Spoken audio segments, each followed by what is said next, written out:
आप सभी के फेवरेट सीरियल मनसुंदर में आ चुका है एक नया ट्विस्ट। जी हाँ दोस्तों, यहाँ पर सुकून ने चल दी है अपनी चाल और वह अब नाहर को अपने काबू में करना चाहती है। इसलिए उसने नाहर के ऊपर टोटका करने के लिए एक नया उपाय अपनाया। जब रूही रसोई में लड्डू बना रही थी तो सुकून चालाकी से रूही से कहती है कि रूही मुझे भी लड्डू बनाने हैं, और वह धोखे से उस लड्डू में टोटके वाली लौंग को मिला देती है और वह सोचने लगती है कि अब जल्द से जल्द यह लड्डू जब नाहर खाएगा तो नाहर पूरी तरह से मेरे वश में होगा। और दोस्तों ऐसा ही होता है, जब वह सुकून नाहर को यह लड्डू खिला देती है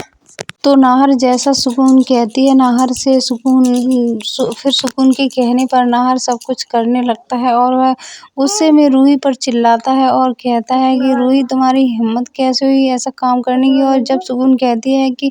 नाहर तुम जोर से समर के गाल पर थप्पड़ मारो, तो नाहर बिल्कुल वैसा ही करता है और वह जोर से समर के गाल पर थप्पड़ मारता है, जिसे देखकर सभी घरवाले हैरान हो जाते हैं और वह सोचने लगते हैं कि आखिरकार नाहर ऐसा अचानक से बदल कैसे गया, और उसने तो कभी भी समर पर हाथ नहीं उठाया था, तो आज वह नाहर को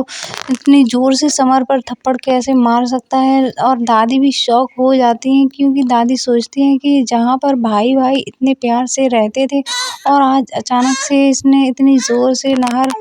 और समर पर इतनी जोर से झगड़ा हुआ है। सभी लोग अचंभित हो जाते हैं और वह सोचने लगते हैं कि हो ना हो ज़रूर कुछ ऐसा है जिसकी वजह से वह बहुत बदल गया है। और उसकी दादी सोचने लगती है कि नाहर अब रूही के कहने पर ही समर पर हाथ उठाया, लेकिन दोस्तों ऐसा नहीं होता है और सुकून फिर से उस घर में वापस आ चुकी है। जो भूतिया पेंटिंग थी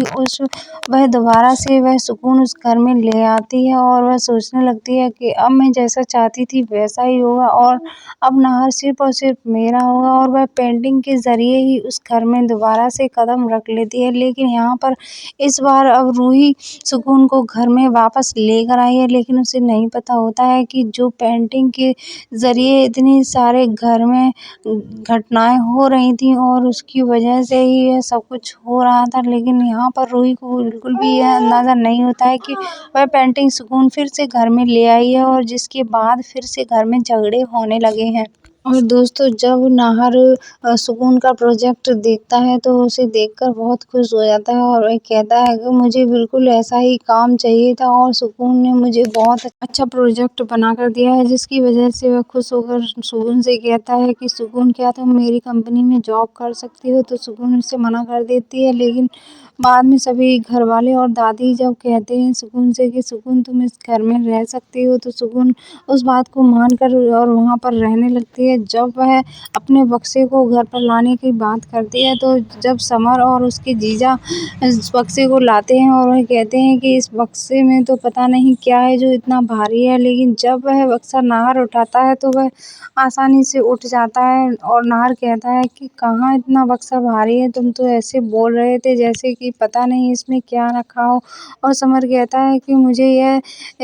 बक्सा उतना ही भारी लगा जितना कि वह पेंटिंग लगी थी, लेकिन उसे नहीं पता होता है कि इस बक्से में पेंटिंग ही है। और जब नाहर वह बक्सा उठाता है तो वह आसानी से उठ जाता है और सभी लोग यह देखकर बहुत आश्चर्य में पड़ जाते हैं कि जब वह बक्सा सभी लोग उठा रहे थे तो नहीं उठा था।